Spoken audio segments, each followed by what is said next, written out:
அன்றைக்கி எங்கள் மைனியோட பேத்திக்கு வளைகாப்பு, அதுக்கு தான் போயிருந்தோம். மச்சான் பொண்ணுங்களும் வந்திருந்தாங்க. ரொம்ப நாளைக்கு அப்புறம் அவங்களெல்லாம் பார்த்தேன். ரொம்ப ஹாப்பியாக இருந்தது. எல்லோரையும் பார்த்து ஃபோட்டோலாம் எடுத்தேன். இன்னும் சிலருக்கு வந்து டைம் இல்லை, அதனால் ஃபோட்டோ எடுக்க முடியல. இன்னும் எடுத்திருந்தால் வீடியோவில் ஒரு ஞாபகமாவது இருந்திருக்கும். எல்லோரும் இதில் ஆட் பண்ணியிருக்கலாம். இருந்த வரைக்கும் நான் இதில் ஆட் பண்ணியிருக்கேன். பார்க்கலாம் வாங்க.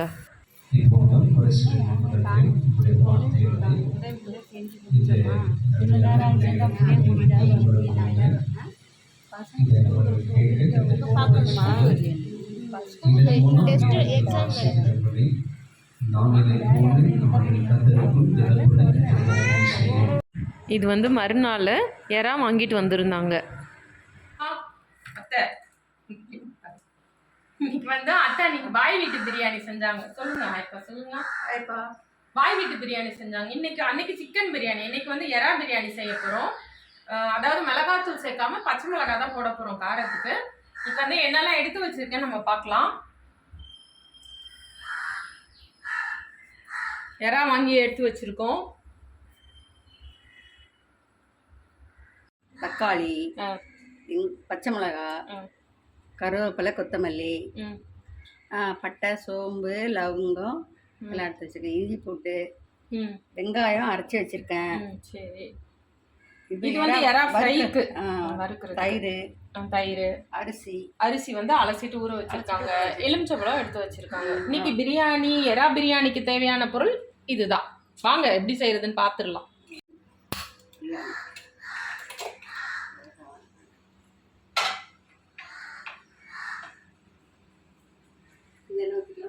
அது ஊற்றிக்கோங்க. எண்ணெய் காஞ்சிருச்சுப்பா. காஞ்சதுக்கு அப்புறம் எல்லாமே போட்டாச்சு. பட்டை, கிராம்பு எல்லாம் எடுத்து வச்சோம் இல்லையா, அது எல்லாத்தையும் போட்டாச்சு. இதை நல்லா வறுத்துக்கலாம். பேஸ்ட் போட்டுக்கலாம்.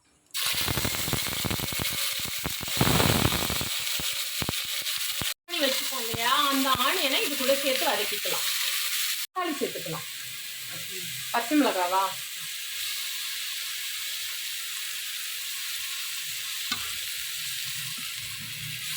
தக்காளி இதை நல்லா வதக்கிக்கலாம். கருவேப்பிலையும் கொத்தமல்லியும் போட்டாச்சு. புதினா இருந்தால் புதினா சேர்த்துக்கலாம். புதினா இல்லை, புதினா தான் பிரியாணி வந்து கொடுப்பேன். இன்னைக்கு பிரியாணி செய்கிற ஐடியா இல்லை. எனக்கு புரிஞ்சது. எறா குழம்பு வச்சா பசங்க சாப்பிட மாட்டாங்க. அதனால வந்து எறா பிரியாணி செஞ்சால் சாப்பிடுவாங்க. கிட்ட மூடி வச்சுட்டாங்க. அப்போ கொஞ்சம் சீக்கிரம் வதங்கிடும்.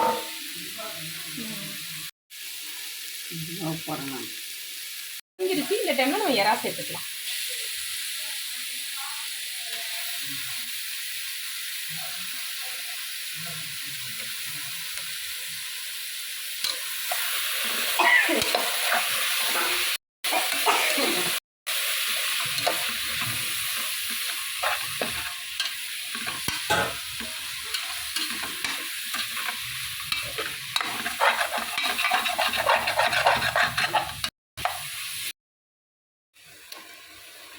இந்த பிரியாணி வந்து வெள்ளையாக தான் இருக்கும். இதில் நாங்கள் மஞ்சத்தூளோ மிளகாத்தூளோ சேர்க்க போகிறதில்ல. பச்சை மிளகாவோட காரம் தான். அரை முடி போதும். இந்த அரிசி ஊற வச்சோம் இல்லையா, அந்த தண்ணியை வந்து சேர்த்துக்கலாம். ஏன்னா வந்து ஆல்ரெடி கொஞ்சம் தண்ணி விட்டா மாதிரி ஆகும். அதனால வந்து 2 கப் ரைஸ்க்கு 1.25 கப்பு, அந்த மாதிரி 1.5 கப்பு போட்டால் போதும்.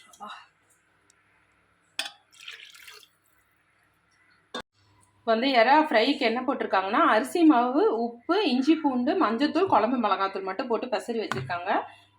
அது ரெடி ஆகட்டும். அப்புறம் இதை நம்ம ஃப்ரை பண்ணிக்கலாம். இப்போ வந்து தண்ணி நல்லா கொதிச்சிருச்சு. இப்போ வந்து அரிசியை சேர்த்துக்கலாம். இன்னும் ரப்பர் மாதிரி ஆயிரும், சாஃப்டாக இருக்கும்.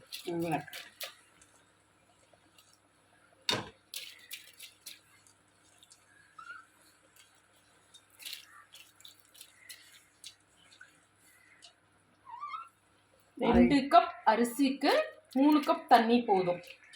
முன்னாடி எப்படி சொன்னேன்னு தெரியல, இப்போ கரெக்டாக சொல்கிறேன். 2 கப் அரிசிக்கு 3 கப் தண்ணி போதும். இப்போ வந்து அவ்வளோதான். இதை நம்ம மூடி வச்சிடலாம். இது அரிசியை போட்டுட்டு நம்ம கரெக்டாக தண்ணி ஊற்றணும். தண்ணி ஊற்றிட்டு ஒரு விசில் வச்சுட்டு அப்புறம் நம்ம தம் போட்டுக்கலாம். ஒரே ஒரு விசில் வந்தால் போதும்.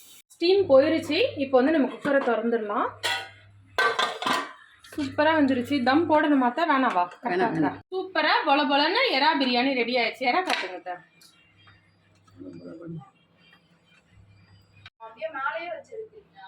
நீ சொல்ற டைலாக்லாம் அதில் விடுது. சூப்பராக எறா பிரியாணி ரெடி ஆயிடுச்சு. எறா சாஃப்டாக ஸ்மூத்தாக இருக்குது, ரப்பர் மாதிரி ஆகலை.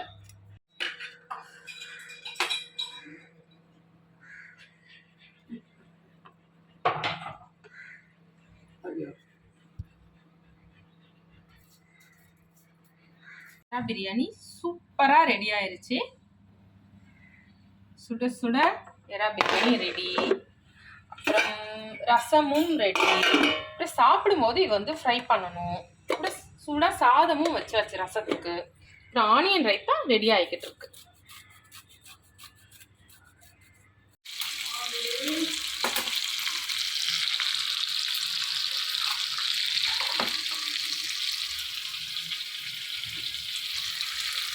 சூடா வைக்க முன்னாடியே போட்டீங்களா?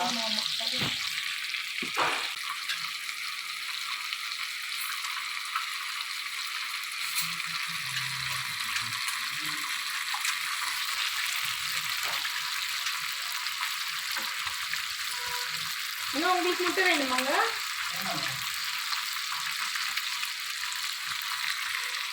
போடுங்க. சூப்பராக எறா பிரியாணி, முட்டை ஆம்லெட்டு, எறா ஃப்ரை எல்லாமே ரெடி ஆயிடுச்சு.